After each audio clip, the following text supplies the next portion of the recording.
और आज मैं बताना चाहता हूं कि इस देश में एपीजे अब्दुल कलाम जी भी वंदे मातरम बोलते थे और अशफाक उल्लाह खान जी को जब फांसी हुई थी, फांसी से पहले भी उनके आखिरी शब्द यही थे, वंदे मातरम। अगर वंदे मातरम का नारा हिंदू दिया तो इससे समस्या हो गई, और इनकलाब जिंदाबाद का नारा मुसलमान दिया तो उससे समस्या नहीं होनी चाहिए। और जो ये ओवैसी कह रहा है कि वंदे मातरम हम अपनी माँ बहनों का सजदा नहीं करते, हम सिर्फ अल्लाह की सजदा करते हैं, तो अल्लाह तो कहता है कि झूठ बोलने वालों की जीभ काट लेनी चाहिए, चोरी करने वालों का हाथ काट लेनी चाहिए। अगर कुरान के हिसाब से चलता है, अगर इस्लाम को फॉलो करता है, तो ओवैसी को बोलिए, ओवैसी का जीभ काटने के लिए मैं पूरी तरीके से तैयार हूं। और ओवैसी अगर वो जो जीवन में कभी झूठ नहीं बोला होगा, तो अल्लाह, मोहम्मद और कुरान का सौगंध खा करके बोले कि हमने कभी झूठ नहीं बोला है। जिसने इस देश में लगातार मस्जिद बनवाए, लगातार मंदिरों के टैक्स के पैसे से मजार और मदरसे बनवाए, जिनको लगता था कि इस देश में मुसलमानों को खुश करके हम सत्ता में रह सकते हैं, वो नेहरू था। एक तरफ वहाँ क्रांति की लड़ाई लड़के फांसी पर चढ़ने का काम भगत सिंह कर रहे थे, एक तरफ उसी बकरी को रस्सी में बांध करके इधर गांधी अपना प्रशिक्षण करने का काम कर रहे थे। आज के दौर का गांधी अहिंसावादी होता तो उसका हत्या करने के लिए इस देश का 110 करोड़ हिंदू पूरी तरीके से तैयार होता। नमस्कार, मैं शिवम चौबे और आप देख रहे हैं सौगंध टीवी। वंदे मातरम की 150वीं वर्षगांठ पर जिस तरीके से देश भर में कहीं ना कहीं एक देशभक्ति का उत्साह जो है नज़र आ रहा है, पर वहीं एक विशेष वर्ग को ये बोलने से एतराज़ है। वंदे मातरम तो छोड़िए, वो तो कहते हैं भारत माता की जय भी नहीं बोलेंगे, क्योंकि एक खुदा है और इबादत केवल उस खुदा की जाएगी। सजदे में सिर झुकेगा तो केवल खुदा के नाम पर झुकेगा, वंदे मातरम या भारत माता के नाम पर नहीं झुकेगा। असदुद्दीन ओवैसी, इकरा हसन और तमाम ऐसे सांसद जो कहते हैं कि वंदे मातरम सरकार हम पर थोपे ना और हमारी देशभक्ति पर सवाल ना उठे। तमाम विषयों पर बातचीत करेंगे, जानेंगे कैसे देखते हैं ये वंदे मातरम थोपना। कहीं ना कहीं ये कहते हैं संविधान आज़ादी देता है, हम हमारी मर्जी में बोलना चाहें बोले, ना बोलना चाहे ना बोले, सरकार क्यों थोपना चाहती है? देखिए पत्रकार महोदय, वंदे मातरम सिर्फ एक नारा नहीं है। वंदे मातरम आज़ादी में जो सबसे महत्वपूर्ण योगदान था, जिस वक्त अंग्रेज नारा दिया करता था कि ये पूरी तरीके से अंग्रेजी मानसिकता और गुलामी मानसिकता में जकड़ करके हम भारतीयों को रखना चाहते थे, उस वक्त बंकिम चंद्र चट्टोपाध्याय जी ने ये कहा था कि ये सरजमी हमारा है और इस मातृभूमि के लिए लड़ने वाले हम सब इस मातृभूमि के सपूत हैं, और इस मातृभूमि के लिए क्रांति होनी चाहिए। और पूरे विश्व के लोग एकजुट होकर के आए थे, और उस क्रांति का आज वंदे मातरम का अगर कोई अवहेलना कर रहा है, तो इसका मतलब वो अशफाक उल्लाह खान को मानने वाला मुसलमान तो नहीं होगा। ये कभी कहते हैं कि हमने देश को अशफाक उल्लाह खान दिया, हमने देश को एपीजे अब्दुल कलाम दिया। और आज मैं बताना चाहता हूँ कि इस देश में एपीजे अब्दुल कलाम जी भी वंदे मातरम बोलते थे, और अशफाक उल्लाह खान जी को जब फांसी हुई थी, फांसी से पहले भी उनके आखिरी शब्द यही थे, वंदे मातरम। अब आप बताइए कि क्या ये मुसलमान वही मुसलमान है जो कहता है कि हमने अशफाक उल्लाह खान दिया और आज अशफाक उल्लाह खान का वंदे मातरम का बहिष्कार कर रहा है? पर इकरा हसन तो कहती हैं कि मोदी सरकार है, जब अटल बिहारी वाजपेयी थे उन्होंने राजधर्म का पालन करते हुए कहा था कि वंदे मातरम किसी पर थोपा ना जाए। अब अटल बिहारी वाजपेयी की बात माने या नरेंद्र मोदी की बात माने? देखिए पत्रकार महोदय, नरेंद्र मोदी और अटल बिहारी वाजपेयी की बात ही नहीं है। वंदे मातरम सबसे पहले राजनीतिक का विषय होना ही नहीं था। वंदे मातरम देश का विषय था। वंदे मातरम राष्ट्रगीत है। वंदे मातरम बीजेपी का गीत नहीं है कि बीजेपी वाले उनसे गब्बा है। वंदे मातरम जिस वक्त बना था उस वक्त बीजेपी का प्रारंभ भी नहीं हुआ था। 1875 में वंदे मातरम का नारा आया था, और आज 150वीं जयंती है। जब वंदे मातरम 50 वर्ष का हुआ था उस वक्त भारत गुलाम था। जब वंदे मातरम 100 वर्ष हुआ उस वक्त भारत में इमरजेंसी लगाया गया, और आज वंदे मातरम 150 वर्ष हुआ, तो आज 150 वर्ष के उपलक्ष्य में आज वो लोग कहते हैं कि वंदे मातरम का नारा नहीं लगाना चाहते हैं। ये लोग देशभक्त कहीं से भी नहीं हो सकते हैं।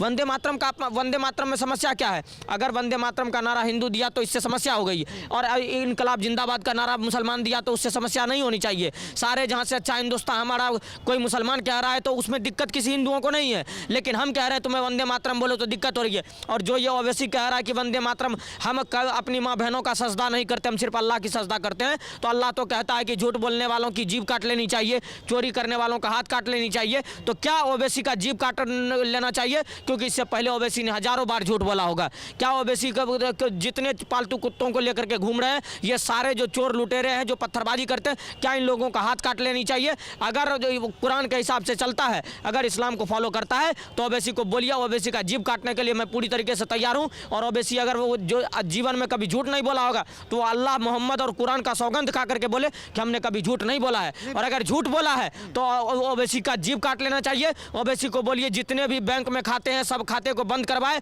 ओवैसी झुनझुना बजाए। ये जिन्ना के मुन्ना अनुराग ठाकुर ने शीतकालीन सत्र में सबसे सटीक जवाब दिया है कि वंदे मातरम से दिक्कत जिन्ना को था, और आज जिन्ना ने भारत को बंटवारा करके आज पाकिस्तान ले लिया, और आज भारत के अंदर बैठे जिन्ना के मुन्ना को दिक्कत हो रही है वंदे मातरम से। पर ये देश ना तो कुरान से चलेगा, ना तो गीता से चलेगा, ये देश तो संविधान से चलेगा। और संविधान इस बात की इजाज़त देता है कि अगर आपकी चॉइस है, आप बोलना चाहें बोले, ना बोलना चाहे ना बोले। वो तो कह रहे हैं हमारी राष्ट्रभक्ति पर सवाल क्यों है? इसी ज़मीन पर हम 5 बार चूम कर नमाज पढ़ते हैं, तो हमारी राष्ट्रभक्ति पर सवाल क्यों? मैं पूछना चाहता हूं कि आप जिस संविधान कॉन्स्टिट्यूशन की बात करते हैं, यही विपक्ष तमाम तरह के लोग कहते हैं कि संविधान खतरे में, लोकतंत्र खतरे में है।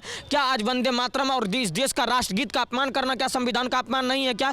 इस देश में आपको मैं याद दिलवाना चाहता हूं, 24 नवंबर 2025 को जो सारे सांसदों को नोटिफिकेशन जारी हुआ है, उसमें साफ और स्पष्ट रूप से लिखा हुआ है कि कोई भी जय हिंद और वंदे मातरम संसद के अंदर नहीं बोलेगा।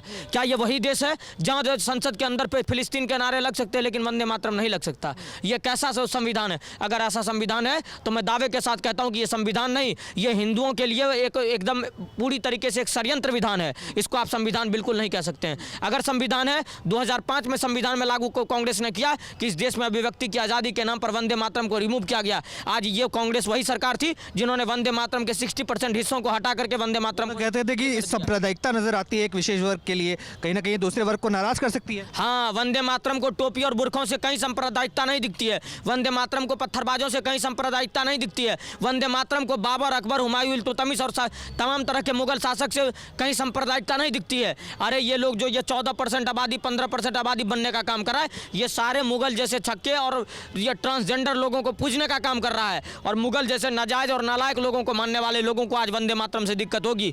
आप समझिए कि वंदे मातरम से का अपमान मतलब उन सारे क्रांतिकारियों का अपमान है जो क्रांतिकारी हंसते हंसते वंदे मातरम के नारा के साथ इस देश के लिए कुर्बान हो गया। पर क्या लगता है, कई लोग तो कह रहे हैं जो लोग वंदे मातरम की वकालत कर रहे हैं उनको खुद को नहीं आते हुए वंदे मातरम गाकर सुना सकते हैं। जब मैं क्या कह रहा हूँ, जितना वंदे मातरम मुझे पढ़ाया गया है उतना वंदे मातरम बिल्कुल सुना सकता हूँ। और मैं सड़क छाप, वो पंचर छाप मुझे मत समझिए, मैं आपको सुनाता हूँ। वंदे मातरम सुजलाम सुफलाम मलयज शीतलाम सस्य श्यामलाम मातरम वंदे मातरम सुब्रजोत्तष्णा पुलकित यामिनीम सुहासिनी सुमधुर भाषिणी सुखदांग वरदांग मातरम वंदे मातरम। इतना 6 लाइन हमें पढ़ाया गया और इतना आज तक पता है। जिस दिन उस पूरा 60 हिस्से को पढ़ाया जाएगा, मैं शिवम मिश्रा पूरी जिम्मेदारी के साथ कहता हूँ कि मुझे संविधान भी कंठस्थ याद है, प्रस्तावना, मुझे वंदे मातरम भी याद है, मुझे राष्ट्रगान भी याद है। लेकिन उन सारे कौम को पूछिए जो दिन भर पंचर बनाता है और रात को मौलाना के कहने पर तो पत्थर लेकर के निकल जाता है। उनकी क्या गलती? जब देश के प्रथम प्रधानमंत्री कहते थे कि बिना डिक्शनरी के मैं वंदे मातरम समझ भी नहीं सकता, तो अब फिर लोगों से क्या अपेक्षा करेंगे? अरे देश के पहले प्रधानमंत्री तो अपने सुट्टा और सिगार करते थे। अरे जिस देश में बापू कहने वाले लोग अय्याश हुआ करते थे, उस देश के प्रधानमंत्री से क्या? इस देश में स्वतंत्र भारत का पहला जीप घोटाला करने वाला नेहरू था। अरे नौटंकी नेहरू तो उस दिन ही एक्सपोज हो गया था जिस वक्त नेहरू को लगता था कि मुस्लिम पर्सनल लॉ लाया जाए इस देश में संविधान के नाम पर। नेहरू तो, अरे अंबेडकर को निकालने वाले कौन थे? अंबेडकर को संसद से जलील करने वाले कौन थे? यही नेहरू थे। आज जय भीम बोलने वाले लोग नेहरू को पंडित बताने लगे। अरे नेहरू पंडित नहीं, नौटंकीबाज था। और मैं पूरी जिम्मेदारी के साथ कहता हूं कि नौटंकीबाज जिसने जीप घोटाला करा, जिसने हिंदुओं के वंदे मातरम इस देश के राष्ट्रगीत को हेरिटेंट करने का काम करा, जिसने वंदे मातरम से 60% हिस्सों को निकालने का काम करा, जिसने इस देश में क्या कहते हैं ईश्वर अल्लाह तेरे नाम को इंप्लीमेंट करने का काम करा, जिसने इस देश में लगातार मस्जिद बनवाए, लगातार मंदिरों के टैक्स के पैसे से मजार और मदरसे बनवाए, जिनको लगता था कि इस देश में मुसलमानों को खुश करके हम सत्ता में रह सकते हैं, वो नेहरू था। नेहरू अगर इतना बड़ा देशभक्त था तो नेहरू को अक्साई चीन का हिस्सा देते हुए शर्म नहीं आई थी क्या?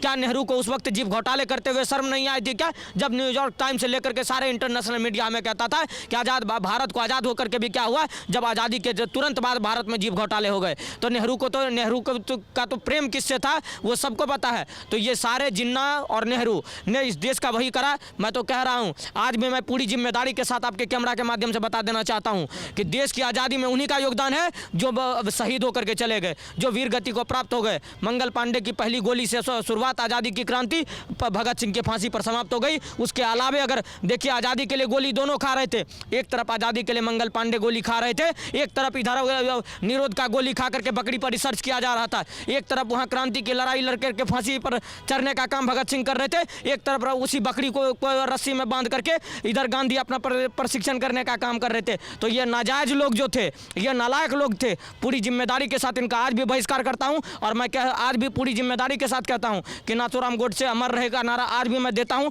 और आजीवन देते रहूँगा। नाथूराम गोडसे ने जिनका हत्या करा था वो उस देश के अहिंसा के नौटंकी का हत्या था, गांधी का हत्या नहीं था। और अगर उस वक्त आज के दौर का गांधी अहिंसावादी होता तो उसका हत्या करने के लिए इस देश का 110 करोड़ हिंदू पूरी तरीके से तैयार होता।